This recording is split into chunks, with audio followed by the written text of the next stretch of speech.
Hi hello friends, പുതിയൊരു വീഡിയോയിലേക്ക് എല്ലാവർക്കും സ്വാഗതം. ഇന്ന് നമ്മൾ നോക്കാൻ പോകുന്നത് നാർക്കോസ് എന്ന സീരീസിന്റെ രണ്ടാമത്തെ സീസണിന്റെ 5ാമത്തെ എപ്പിസോഡ് വീഡിയോ ആണ്. ഈ സീരീസിന്റെ മുമ്പത്തെ വീഡിയോസ് കാണാത്തവർക്ക് വേണ്ടി വീഡിയോയുടെ ലിങ്ക് ഡിസ്ക്രിപ്ഷനിൽ പ്ലേസ് ചെയ്യാം. അപ്പോൾ നമുക്ക് ഒട്ടും സമയം കളയാതെ നേരെ വീഡിയോയിലേക്ക് പോവാം. എപ്പിസോഡിന്റെ സ്റ്റാർട്ടിങ്ങിൽ ജാബിയറുമൊത്ത് ഒരു ഡീൽ സംസാരിക്കാൻ നോക്കുന്ന ജൂഡിനെയാണ് കാണിക്കുന്നത്. ജൂഡി ജാബിയറിന്റെ അടുത്ത് ഇപ്പോൾ പാബ്ലോനെ കൊല്ലേണ്ടത് നമ്മുടെ എല്ലാം ആവശ്യമാണെന്നും അതുകൊണ്ട് കസ്താനിയ ബ്രദേഴ്സിന് സാറ്റലൈറ്റ് ഫോൺ വഴിയുള്ള റെക്കോർഡിംഗ് എല്ലാം അയച്ചു കൊടുക്കുകയാണെങ്കിൽ പാബ്ലോയുടെ കാര്യത്തിൽ അവർ തീരുമാനമാക്കിക്കോളുമെന്ന് പറയുന്നു. എന്നാൽ ജാബിയറിന് അവരുടെ ഈ ഓപ്പറേഷനിൽ കസ്താനിയ ബ്രദേഴ്സിനെ ഉൾപ്പെടുത്തുന്നത് ഇഷ്ടപ്പെടാതെ വന്നതോടെ അവൻ ഇടിയിൽ നിന്നും പിന്മലിഞ്ഞുകൊണ്ട് അവിടെ നിന്നും പോകാൻ വേണ്ടി നോക്കുന്നു. ജൂഡി ജാബിയർ അവിടെ നിന്നും പോകുന്നതിന് മുമ്പായി അവനെ തന്റെ പരിധിയിൽ നിർത്താൻ വേണ്ടി കരിയുലയെ കൊലക്കി കൊടുത്തത് മറീച്ചയാണ് എന്ന് പറഞ്ഞുകൊണ്ട് അവളുടെ അഡ്രസ് എല്ലാം ഒരു പേപ്പറിൽ എഴുതി കൊടുക്കുന്നു. കൂടാതെ നിനക്ക് എന്താവശ്യമുണ്ടെങ്കിലും തന്നെ കോണ്ടാക്ട് ചെയ്യാമെന്ന് പറഞ്ഞുകൊണ്ട് അവളുടെ നമ്പറിലേക്ക് ഒന്ന് മിസ് കോൾ ചെയ്താൽ മതിയെന്ന് പറയുന്നു. അവിടെ കക്ഷിത് കരിയിലോ മരിച്ചതോടെ തന്റെ ബിസിനസ്സിലേക്ക് വീണ്ടും ആക്റ്റീവായി ഇറങ്ങുന്ന പാബ്ലോനെയാണ് കാണിക്കുന്നത്. എന്നാൽ ഇതേ സമയം US എംബസി സാറ്റലൈറ്റ് ഫോണെല്ലാം ട്രാക്ക് ചെയ്യുന്ന സിസ്റ്റം ഉപയോഗിച്ച് പാബ്ലോ നടത്തുന്ന ഓരോ ഫോൺ കോളുകളും റെക്കോർഡ് ചെയ്ത് വെക്കുന്നു. US എംബസിയുടെ ഹെഡായിട്ടുള്ള ഓദർ ഇൻഫർമേഷൻ എല്ലാം മെസ്സിനിക്ക് കൊടുത്തതും അവൾ ആ റെക്കോർഡിംഗ് എല്ലാം കൊണ്ട് ജാവിയറിനും സ്റ്റീഫിനെയും കൊണ്ട് ഏൽപ്പിക്കുന്നു. എന്നാലും ഇത്രയൊക്കെ ഇൻഫർമേഷൻ കിട്ടിയിട്ടും അവരാരും തന്നെ പാബ്ലോയ്ക്കെതിരെ തീരുമാനമൊന്നും എടുക്കാതിരിക്കുന്നത് കണ്ട് ജാവിയറിന് ഇതിൽ ചെറുതായി ഇഷ്ടക്കുറവെല്ലാം തോന്നുന്നു. ഇതിന്റെ എല്ലാം ഇടയിലൂടെ പാബ്ലോ തന്റെ ലോയറെ യൂസ് ചെയ്ത് അറ്റോർണി ജനറലുമായി ചർച്ച ചെയ്തുകൊണ്ട് തന്റെ പേരിലുള്ള കേസെല്ലാം ഒതുക്കി തീർക്കാൻ വേണ്ടി ശ്രമങ്ങളെല്ലാം നടത്തുന്നു. അവിടെ കക്ഷിത് പാബ്ലോ ഒരു വലിയ വീട്ടിൽ തന്റെ അമ്മയുടെയും ഭാര്യയുടെയും കൂടെ സന്തോഷമായി ജീവിക്കുന്നതായിട്ടാണ് കാണിക്കുന്നത്. ഈ സമയം US-ൽ നിന്നും പാബ്ലോയുടെ വൈഫിന്റെ ബ്രദർ പാബ്ലോയെ മീറ്റ് ചെയ്യാനായി വരുന്നു. സർപ്രൈസ് ആയിക്കൊണ്ട് തന്റെ ചേട്ടൻ കയറി വരുന്നത് കണ്ടതും പാബ്ലോയുടെ വൈഫായിട്ടുള്ള ചാറ്റിക്ക് ഇതിൽ വളരെയധികം സന്തോഷമെല്ലാം ആവുന്നു. അവിടെ കക്ഷിത് ഓഫീസിൽ വെച്ച് ജൂഡി തന്ന അഡ്രസ് എല്ലാം വായിച്ചുകൊണ്ടിരിക്കുന്ന ജാബിയറിനെയാണ് കാണിക്കുന്നത്. ജാബിയർ കുറച്ചു നേരം ചിന്തിച്ച ശേഷം തന്റെ കൂടെ ജോലി ചെയ്യുന്ന ട്രൂയോ എന്ന പയ്യനെയും കൂട്ടിക്കൊണ്ട് ആ അഡ്രസ് എല്ലാം അന്വേഷിച്ചു പോകുന്നു. ഈ സമയം അവിടെ മറീച്ചയെ കണ്ടതും അവൻ വേഗം തന്നെ അവളെ വിലങ്ങ് വെച്ചുകൊണ്ട് പിടിച്ച് സ്റ്റേഷനിലേക്ക് കൂട്ടിക്കൊണ്ടുവരാനെല്ലാം നോക്കുന്നു. എന്നാൽ മറീച്ച താനിത് അറിയാതെയാണ് ചെയ്തതെന്നും തന്നെ തന്റെ സുഹൃത്തായിട്ടുള്ള ഡ്രൈവർ ചതിച്ചുകൊണ്ടാണ് ഈ കുഴിയിൽ ചെന്ന് പെടുത്തിച്ചതെന്ന് ജാബിയറിന്റെ അടുത്ത് കരഞ്ഞുകൊണ്ട് പറയുന്നു.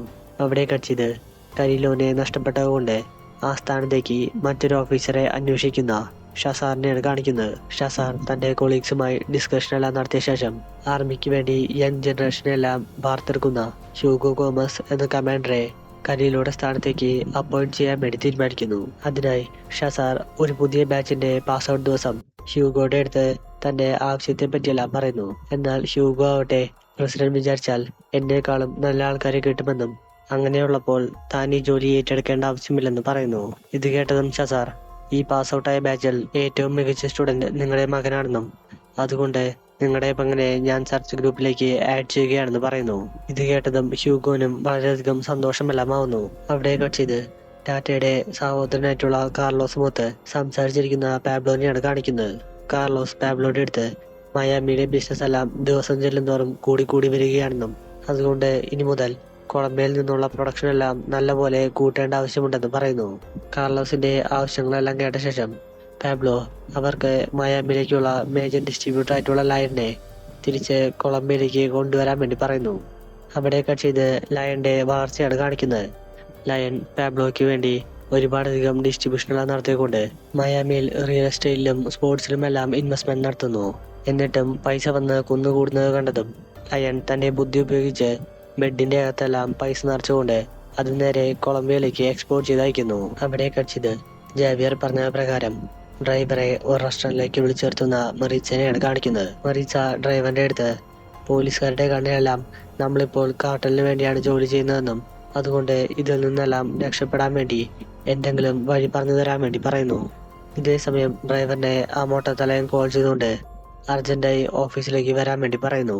ഡ്രൈവറിന് വേറെ നിവർത്തിയൊന്നുമില്ലാതെ അവൻ മറീച്ചയുടെ അടുത്ത് പിന്നെ കാണാമെന്ന് പറഞ്ഞുകൊണ്ട് അവിടെ നിന്ന് നേരെ ഓഫീസിലേക്ക് പോകാൻ വേണ്ടി ഇറങ്ങുന്നു. ഈ സമയം റെസ്റ്റോറന്റിന്റെ പുറത്ത് ഒരു കാറിൽ വെയിറ്റ് ചെയ്തിരുന്ന ട്രൂയോയും ജാവിയറും അവൻ എവിടേക്കാണ് പോകുന്നത് എന്നറിയാൻ വേണ്ടി അവനെ ഫോളോ ചെയ്തു പോകുന്നു. ഈ സമയം ഡ്രൈവർ ഒരു സ്ഥലത്തേക്ക് കയറി പോകുന്നത് കണ്ടതും ജാബിയർ വേഗം തന്നെ തന്റെ ഓഫീസിലേക്ക് വിളിച്ചുകൊണ്ട് അറ്റാക്ക് ചെയ്യാൻ വേണ്ടി വേണ്ട സോൾജേഴ്സിനെല്ലാം അയച്ചു തരാൻ വേണ്ടി പറയുന്നു. എന്നാൽ ജാവന്റെ സീനിയർ ആവട്ടെ ഈ കാര്യത്തെ പറ്റിയെല്ലാം ചർച്ച ചെയ്യാതെ അറ്റാക്ക് ചെയ്യാൻ വേണ്ടി സോൾജർമാരെ വിട്ടുതരാൻ സാധിക്കില്ലെന്ന് പറയുന്നു.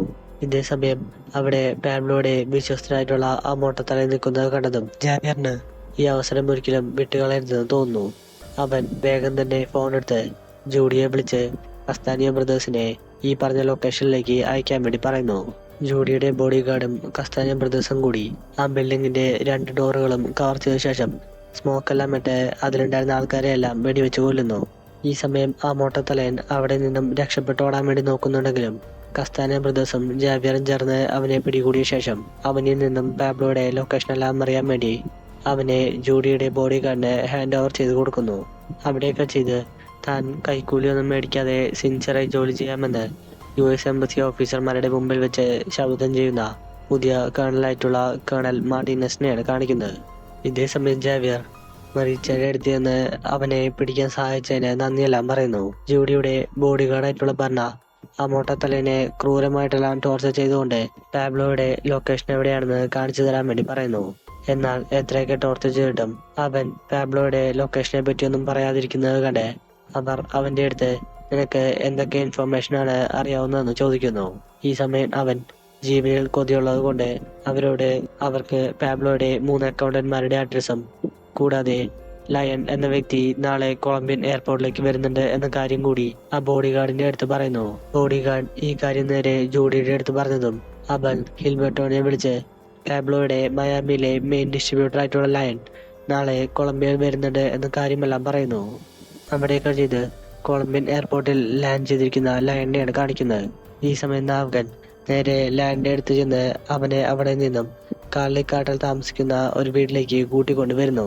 കാളിക്കാട്ടിലെ എല്ലാ മെമ്പർമാരും നിറഞ്ഞിരിക്കുന്നത് കണ്ടതും അവരെങ്ങാനും തന്നെ കൊല്ലാൻ വേണ്ടി നോക്കുമോ എന്ന് ചിന്തിച്ചുകൊണ്ട് ലയണിന് ചെറുതായി പേടിയെല്ലാം തോന്നുന്നു. അവർ ലയണിന്റെ അടുത്ത് ഒരു കോൾ ചെയ്യാൻ പറഞ്ഞുകൊണ്ട് അവനോട് നിനക്ക് എയർപോർട്ടിൽ ലാൻഡ് ചെയ്തപ്പോൾ അവിടെ ആരെയും കാണാൻ സാധിച്ചില്ലെന്നും കൂടാതെ വളരെയധികം പേടിയെല്ലാം തോന്നിയത് കൊണ്ട് താൻ തിരിച്ച് മയാമിലേക്ക് പോവുകയാണെന്ന് പാബ്ലോയെ വിളിച്ച് ഇൻഫോം ചെയ്യാനായി പറയുന്നു. ഈ വിഷയത്തെ പറ്റിയെല്ലാം പാബ്ലോ അറിഞ്ഞതും അവൻ തന്റെ ആൾക്കാരുടെ അടുത്ത് ആ മോട്ടത്തലയൻ എവിടെ പോയി എന്ന് അന്വേഷിച്ച് കണ്ടുപിടിക്കാൻ വേണ്ടി പറയുന്നു. അവിടെയൊക്കെ ചെയ്ത് ടാറ്റയുമൊത്ത് സംസാരിച്ചിരിക്കുന്ന കാർലോസിനെയാണ് കാണിക്കുന്നത്. കാർലോസ് പാബ്ലോയ്ക്ക് മേലെ എപ്പോൾ വേണമെങ്കിലും ഒരു അറ്റാക്ക് ഉണ്ടാവാൻ സാധ്യതയുണ്ടെന്നും പോലീസുകാരും മിലിറ്ററിക്കാരും എല്ലാം ഇപ്പോൾ പാബ്ലോനെയാണ് ടൗൺ മുഴുവൻ അന്വേഷിച്ച് നടക്കുന്നതെന്ന് ടാറ്റയുടെ അടുത്ത് പറയുന്നു. എന്നാൽ ടാറ്റ പാബ്ലോ വളരെയധികം ധൈര്യശാലിയായിട്ടുള്ള വ്യക്തിയാണെന്നും എന്ത് പ്രശ്നം വന്നാലും അവനതെല്ലാം ഹാൻഡിൽ ചെയ്തോളുമെന്ന് തന്റെ ഭർത്താവിന്റെ മേലെയുള്ള വിശ്വാസത്തിന്റെ പുറത്ത് പറയുന്നു. അവിടെയൊക്കെ ചെയ്ത് ഷസാറിന്റെ നിർബന്ധപ്രകാരം ഹ്യൂഗോ മാർട്ടിനസ് മെഡലിനിൽ വന്ന് ചാർജ് എടുക്കുന്നതായിട്ടാണ് കാണിക്കുന്നത്.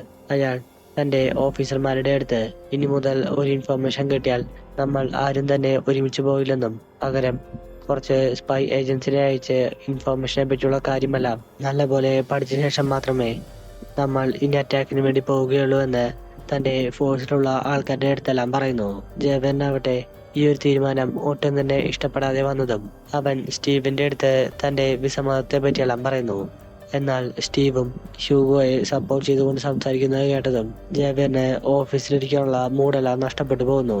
അവൻ അന്ന് ഈവനിങ്ങിൽ ജൂഡിയുടെ ബോഡി ഗാർഡിനെ മീറ്റ് ചെയ്തുകൊണ്ട് അവന്റെ അടുത്ത് ആ മോട്ടത്തലയൻ പാബ്ലോയെ പറ്റി എന്തെങ്കിലും കാര്യങ്ങൾ പറഞ്ഞുവെന്ന് ചോദിക്കുന്നു. ഈ സമയം ബോഡി ഗാർഡ് അവൻ ഒരു പ്രത്യേക മനുഷ്യനാണെന്നും എത്ര തല്ലിയിട്ടും അവന്റെ വായിൽ നിന്നും ഒരക്ഷരം പോലും പുറത്തേക്ക് വന്നിട്ടില്ലെന്ന് പറയുന്നു. ജാവിയർ തനിക്ക് ഓഫീസിൽ നിന്നും പാബ്ലോയുടെ കുറച്ച് സപ്ലൈസിന്റെ ഡീറ്റെയിൽസ് എല്ലാം കിട്ടിയിട്ടുണ്ടെന്നും അതുകൊണ്ട് എത്രയും പെട്ടെന്ന് തന്നെ അവന്മാരുടെ കാര്യത്തിൽ തീരുമാനമാക്കാൻ പറഞ്ഞുകൊണ്ട് ഈ അഡ്രസ് എല്ലാം ബോഡി ഗാർഡിന് ഹാൻഡ് ഓവർ ചെയ്ത് കൊടുക്കുന്നു. ബോഡി ഗാർഡ് അഡ്രസ് കിട്ടിയ ഉടനെ കസ്താനിയ ബ്രദേഴ്സിനെയും കൂട്ടിക്കൊണ്ട് പാബ്ലോയുടെ ആ സപ്ലയർമാരെയെല്ലാം സ്പോട്ടിൽ വെച്ച് തന്നെ ഷൂട്ട് ചെയ്ത് കൊല്ലുന്നു. പിന്നേക്ക് പിന്നാലെ തന്റെ ആൾക്കാരെ എല്ലാം നഷ്ടപ്പെടുന്നത് കണ്ടതും പാബ്ലോയ്ക്ക് ഇനി അവിടെ നിൽക്കാൻ വേണ്ടി ചെറുതായി പേടിയെല്ലാം തോന്നുന്നു. അവൻ തന്റെ വീട്ടുകാരുടെ അടുത്ത് നമുക്ക് ഇന്ന് രാത്രി തന്നെ ഇവിടെ നിന്നും മറ്റൊരു സ്ഥലത്തേക്ക് താമസം മാറണമെന്ന് പറയുന്നു. അവിടെയൊക്കെ ചെയ്ത് കാളിക്കാട്ടിലെ ഹിൽബർട്ടോനെയാണ് കാണിക്കുന്നത്. ഹിൽബർട്ടോ ഇനി ഒളിഞ്ഞിരുന്ന് ആക്രമിച്ചിട്ട് കാര്യമില്ലെന്നും പാബ്ലോയ്ക്ക് സ്ട്രെയിറ്റ് ആയി ഒരടി കൊടുക്കാൻ വേണ്ടി സമയമായി എന്ന് തന്റെ ആൾക്കാരുടെ അടുത്തെല്ലാം പറയുന്നു.